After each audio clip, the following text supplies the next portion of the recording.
Est-ce que le nombre de fonctionnaires doit être diminué? Les Allemands l'ont fait, les Anglais l'ont fait.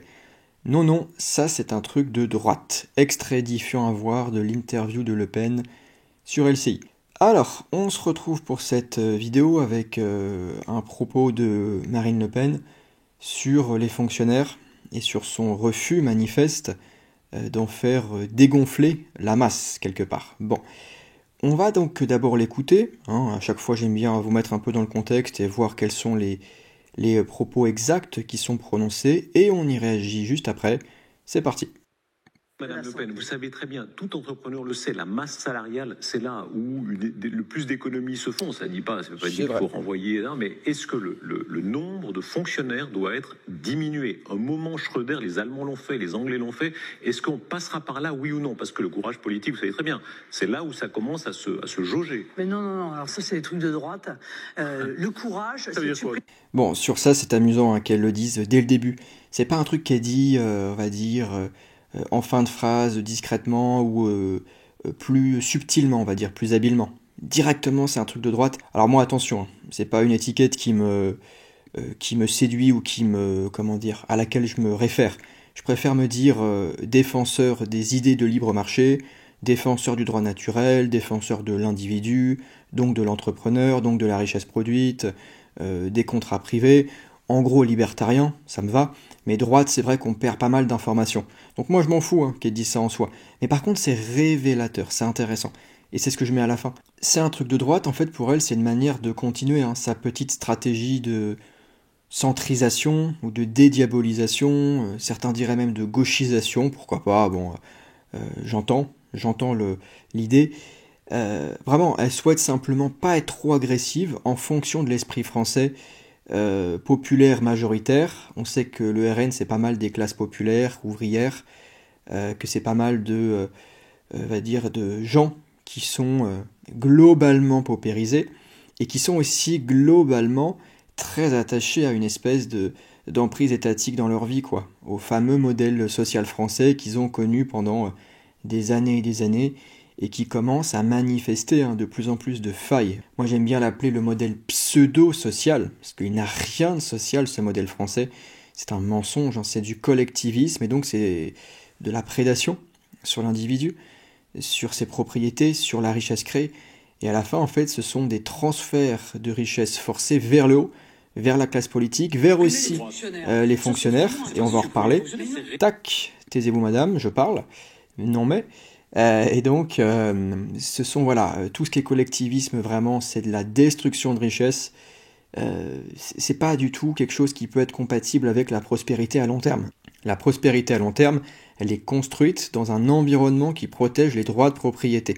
Et donc, les capitaux et leur accumulation pour chacun de nous. Et les transferts sans ingérence et sans prédation en passage. Sans taxes, sans impôts, sans prélèvement obligatoire. D'accord ? C'est pas du tout le cadre qu'elle va défendre elle. Elle va continuer avec une image étatiste, un peu du coup maternelle, j'allais dire paternelle, mais elle du coup maternelle, une image on garde le social, nous on reste social. En gros, on ne change rien et on garde ce cadre de prédation qui est en train de tuer les gens qu'elle prétend défendre. Mais ça, ils ne le voient jamais au RN, ils ne le voient jamais. Les socialistes, vous savez, il y en a beaucoup aussi qui sont sûrement de bonne foi, chez les militants en tout cas, ou même, je pense, chez certains cadres qui peuvent vraiment finir par croire à leurs bêtises et qui ne voient pas que les politiques qu'ils défendent, donc de redistribution pseudo-sociale, de transfert de richesse forcée, tout ça, en gros, participe à l'effritement industriel, à l'effritement de nos entreprises, à la fuite des capitaux, puisqu'on parlait récemment de Bernard Arnault. Ben oui, mais voilà, c'est le résultat, Madame Le Pen, le résultat de votre mentalité, de vos politiques, en tout cas de celles que vous aimeriez appliquer, pour être tout à fait exact. Moins vous incitez les gens à produire sur place, à accumuler, à pouvoir miser pour demain, préférence temporelle pour le futur, moins vous leur permettez de transférer leur richesse sans entrave, moins vous leur permettez d'échanger, moins vous leur permettez d'embaucher, moins vous les contraignez par des charges, moins vous les contraignez par des réglementations, etc., etc. Plus ils restent, plus ils sont contents, plus ils s'épanouissent, plus ils prospèrent, et plus tout le monde y gagne. Car sur le marché, tout le monde gagne. Jeu à somme non nulle. Voilà, enfin, vous voyez qu'à chaque fois, on peut faire des liens de partout et retomber sur nos pattes et découvrir que tous ces gens ne font que participer à l'effondrement qu'ils dénoncent pourtant. Réduire la masse salariale. Mais avant de réfléchir à réduire la masse salariale, est-ce qu'on pourrait arrêter de prendre en charge l'ensemble de ceux qui souhaitent venir dans notre pays, même si nous ne le souhaitons pas?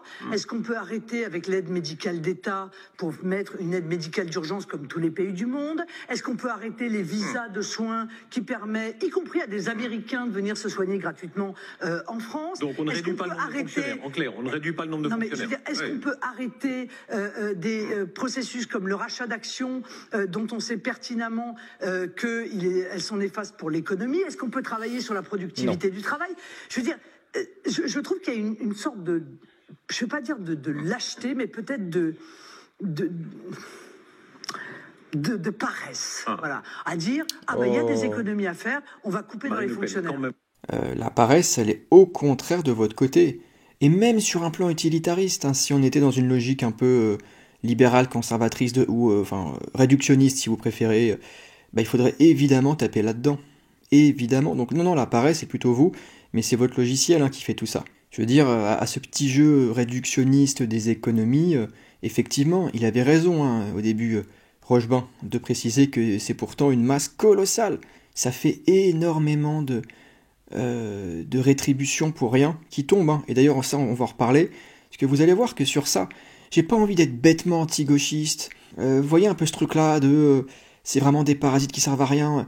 J'ai pas envie de faire ça. C'est plus fin que ça. C'est plus fin que ça, vous allez voir. Faut être juste, faut être précis. Vous allez voir pourquoi est-ce que je dis ça. Bon, sur le fond, le RN est un parti socialiste, et donc, voilà, ça c'est classique. Et donc, sur les fonctionnaires. Donc, sur les principes, c'est pas qu'ils doivent être diminués. C'est qu'il faut révoquer ce statut, il faut le supprimer. Pour quiconque veut être un libéral cohérent, j'entends. Donc un libertarien. D'ailleurs, c'est ce que je mets à la fin. Je dis pas que c'est audible, ça. Moi, vous savez, je fais pas ces vidéos pour être démocratiquement accepté, audible, je sais pas, faire mon trou en politique. Ah non, pas du tout. C'est un peu du média citoyen ou du média ou du solo média libertarien pour passer les principes. Enfin, on appelle ça comme on veut, mais je fais juste ça pour ça. C'est pas du tout pour. Moi, je suis pas comme eux. Je suis pas là pour aller gratter. Non, je suis là pour prévenir de ce qui est en train de se passer à partir d'une philosophie du droit et à partir de principes économiques. Donc c'est un petit peu plus sérieux que tous ces gens. Et donc ce que je dis, c'est qu'il faut supprimer ce statut. Tout signe d'étatisme est à éradiquer en raison de son caractère coercitif sur les individus et leurs propriétés. Les fonctionnaires devraient donc être sortis des structures étatiques en place pour se rediriger vers le marché, là où la richesse est vraiment produite. Et c'est là qu'il faut être un petit peu fin, s'il vous plaît. En tout cas, si vous acceptez de l'être et de m'écouter. Entendez-moi bien, il ne s'agit pas de nier l'utilité sociale de certains fonctionnaires. C'est simplement que l'utilité sociale n'est révélée que par le marché, en concurrence, et donc via l'échange, pas au sein de l'État qui s'en extrait. À ce titre, il y a un paquet de fonctionnaires qui sont rétribués en monnaie sans apporter de valeur. Leur travail ne serait pas socialement demandé sur le marché. Ça, c'est une première chose.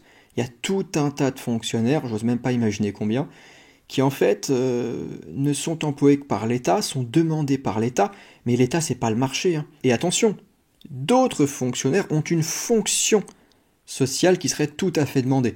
Spontanément, je pense là aux professeurs des écoles. Je pense évidemment que dans un monde libre, de droit privé, les enseignants ou les précepteurs, les transmetteurs, les pédagogues, seraient demandés, bien sûr. Enfin, je pense, ouais, bien sûr. Je vois pas pourquoi est-ce que ça serait quelque chose qui n'est pas demandé, l'instruction. En tout cas, ça me semble logique, ça me semble normal, attendu. Donc, faites bien la distinction entre une fonction sociale qui est demandée par les gens et ensuite un statut accordé par l'État, reflet des missions étatiques et reflet de la présence d'État et donc reflet de la coercition. C'est deux choses totalement différentes. Totalement différentes. Je condamne le statut, pas la fonction socialement demandée. Deuxièmement, le poncif à base de nécessité de l'action publique et du rôle des fonctionnaires pour garantir le bien commun ne tient pas un seul instant. C'est le marché qui permet de faire pression sur les prix et d'augmenter la qualité des services rendus. Le fonctionnaire est par définition au service de l'État et de ses missions. pas de la société, et donc des consommateurs, c'est ça que je voulais dire. L'État vole et s'impose quand l'entreprise joue sa peau et propose. Donc là, voilà, il y a vraiment un antagonisme très très fort sur ça. L'État ne joue pas ses capitaux, l'État n'engage pas ses capitaux, l'État ne produit pas, l'État n'échange pas volontairement. Non, l'État ponctionne, l'État administre froidement, l'État s'impose, l'État légifère. L'État est un prédateur social. L'entreprise joue sa peau. C'est une personne ou un groupe de personnes qui vont engager des capitaux, engager des humains, des machines, avoir un plan d'action, proposer des services, avoir des objectifs, et tout faire pour être socialement utile. Si ça n'est pas le cas, ils auront des pertes, des sanctions économiques, et ils devront se réajuster, et donc réallouer leurs capitaux au sein de leur structure capitalistique pour devenir rentables. Sinon ils crèvent en fait. Voyez un petit peu la différence, il y a une logique de darwinisme avec l'entreprise, et avec le marché en général. Pas avec l'État, l'État s'en extrait, et donc on ne peut jamais savoir ce qui est vraiment demandé. Pour savoir ce qui est vraiment demandé, direction le marché, direction le portefeuille des gens, direction la carte bleue des gens. C'est l'acte d'achat qui est, si vous voulez, la seule preuve d'utilité sociale. Ce que j'ai appelé au-dessus l'échange, bien sûr, l'échange volontaire, monnaie contre service ou bien. Enfin, les fonctionnaires sont une charge pour les contribuables, pour chacun de nous. Il est donc temps qu'ils deviennent des soutiens de l'économie, et pour ça, il faut y participer. Donc c'est ce que je mettais aussi au début. Il faut les sortir des structures auxquelles ils appartiennent, il faut tout désocialiser. Pour reprendre le mot de Hans-Hermann Hoppe, il faut désocialiser l'économie, les structures, les institutions, les privatiser, et oui, et faire en sorte de les mettre sur le marché pour voir celles qui peuvent être rentables ou pas. Ce qui ne sera pas rentable va crever et tout va être réalloué. Les humains comme les capitaux seront réalloués. Ce qui était rentable, ce qui aurait pu être rentable en toute liberté, va continuer sa route et par définition aura l'occasion d'être vraiment rentable et de ne pas être gêné par l'État, par ses réglementations, par sa fiscalité, par ses ingérences.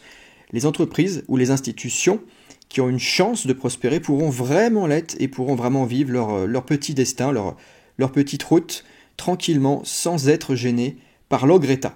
Voilà, on va s'arrêter là, vous voyez, c'était assez rapide, assez facile en fait tout ça, mais à chaque fois à partir d'une prise de parole de 30 secondes, 1 minute, en fait on peut déployer 200-300 mots pour passer quelques principes et bien rappeler aussi au passage que le RN n'est absolument pas au service du libre marché et des Français, je sais pas quoi, non, c'est un parti parasite, pléonasme, parti parasite, pléonasme, qui ne fait que s'engraisser sur le dos des Français, qui ne fait que des promesses.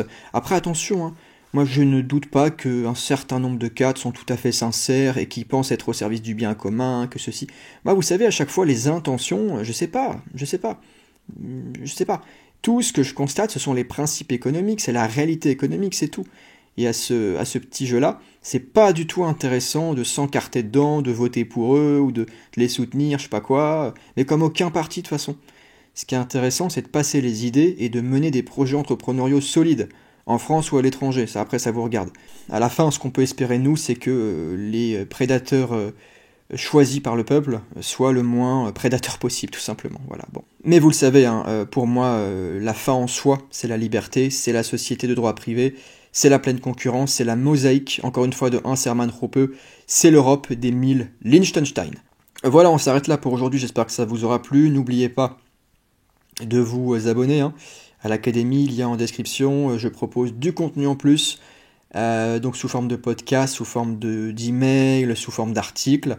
Et puis il y a aussi 6 leçons, mon cours d'économie co-créé avec Stéphane Gers, éditeur donc du bouquin 6 leçons. Donc 6 leçons d'économie par Ludwig von Mises, le grand économiste autrichien du XXe siècle. Voilà, merci encore pour votre écoute, et quant à moi, je n'ai plus qu'à vous dire à la prochaine. Ciao.